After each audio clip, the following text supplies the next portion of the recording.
अस्सलाम वालेकुम बच्चों, आज हम क्या करने लगे हैं। आज हम कार्बोक्सिलिक एसिड की प्रिपरेशन करने लगे हैं, मतलब उसके डेरिवेटिव की प्रिपरेशन करने लगे हैं। सबसे पहले हमें बताना चाहिए कि कार्बोक्सिलिक एसिड के डेरिवेटिव कौन कौन से हैं। अगर मैं आपको 4 मेन डेरिवेटिव बताऊं तो अमाइड आ जाता है, ठीक है, एसिल क्लोराइड आ जाता है, ठीक है, और क्या नाम है एसिड एनहाइड्राइड आ जाता है, और क्या नाम है एक आ जाता है आपके पास एस्टर, ठीक है, एक आ जाता है एस्टर, अमाइड, एसिल क्लोराइड और क्या नाम है एसिड एनहाइड्राइड, ठीक है। तो सबसे पहले ना आपको प्रिपरेशन करवाने लगी हूँ किसकी, सबसे पहले मैं आपको करवा रही हूँ किसकी प्रिपरेशन, एसिल क्लोराइड की प्रिपरेशन करवा रही हूँ, ठीक है, यानी कि प्रिपरेशन ऑफ एसिल क्लोराइड करवा रहे हैं। लेकिन अगर आपको प्रिपरेशन करवानी है एसिल क्लोराइड की तो आपको रिएक्शन करवाना पड़ेगा किसका, थायोनाइल क्लोराइड। थायोनाइल क्लोराइड का फॉर्मूला होता है SOCl2, ठीक है।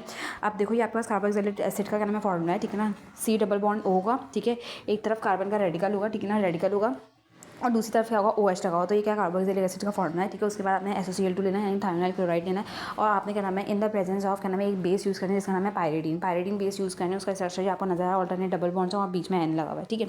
उसके बाद आप यहाँ पर देखो ये जो OH है हमेशा रिप्लेस होगा, तो ये OH रिप्लेस हो जाएगा, ये जो क्लोरीन ये जगह ले लेगा और सल्फर डाइऑक्साइड रिलीज होगा, हाइड्रोक्लोरिक एसिड रिलीज होगा। अब जो बन गया वो क्या बन गया, एसिड हैलाइड बन गया। क्या बन गया, एसिड हैलाइड, और आप बना के लेते हैं एसिल क्लोराइड, ठीक है ना, मतलब आपके पास वो बन गया जो आप बनाना चाहते थे, ठीक है। बस यही रिएक्शन है, याद कर लेना, ठीक है ना।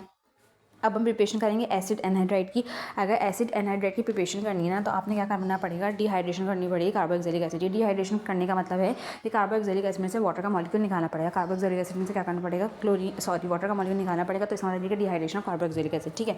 तो उसके बाद हम क्या नाम है सबसे पहले हमने एसिड क्लोराइड की, फिर हम किसी करेंगे फिर हम करेंगे एसिड क्लोराइड के बाद एसिड एनहाइड्राइड की, ठीक है ना। तो एसिड एनहाइड्राइड की आप फॉर्मेशन कर दो तो आपने 2 कार्बोक्सिलिक एसिड लेना, ठीक है ना। आपने 2 लगा दिए, यहाँ पे 2 लगा दिया, ठीक है, और यहाँ पे OH आपने खोल के लिख दिया, ठीक है। उसके बाद आपने क्या नाम है एक यहाँ पे क्या यूज़ करने का, फॉस्फोरस पेंटाऑक्साइड यूज़ करना है। क्या यूज़ करना है, फॉस्फोरस पेंटाऑक्साइड यूज़ करना है, और बहुत स्ट्रॉन्गली हीट देना है। हीट देने पे वाटर का मॉलिक्यूल निकल जाएगा। अब यहाँ पर देखो यहाँ पे क्या होगा, यहाँ पे देखो वाटर का मॉलिक्यूल कैसे निकलेगा, यहाँ पे एक H है, ठीक है। तो जाहिर सी बात है 2 आपके पास कार्बोक्सिलिक एसिड, तो एक कार्बोक्सिलिक एसिड से सिर्फ और सिर्फ हाइड्रोजन लूज़ करेगा एक कार्बोक्सिलिक एसिड, दूसरा कार्बोक्सिलिक एसिड क्या लूज़ करेगा, OH ग्रुप, एक हाइड्रोनियम, एक क्या नाम है हाइड्रोजन का आयन रिलीज करेगा, एक हाइड्रोक्सिल लाइन, दोनों मिलकर वाटर बन जाएंगे, ठीक है। तो यहाँ पे ऐसे नजर आएगा।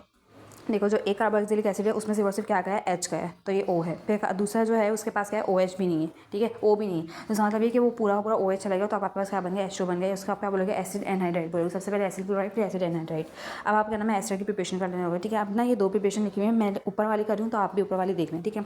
अब हम प्रिपरेशन करने लगेंगे किसकी, एस्टर की, ठीक है। जब कार्बोक्सिलिक एसिड को हम हीट करते हैं किसके साथ, एल्कोहल के साथ, in the presence of concentrated sulphuric acid, ठीक है, तो एस्टर की फॉर्मेशन हो जाती है।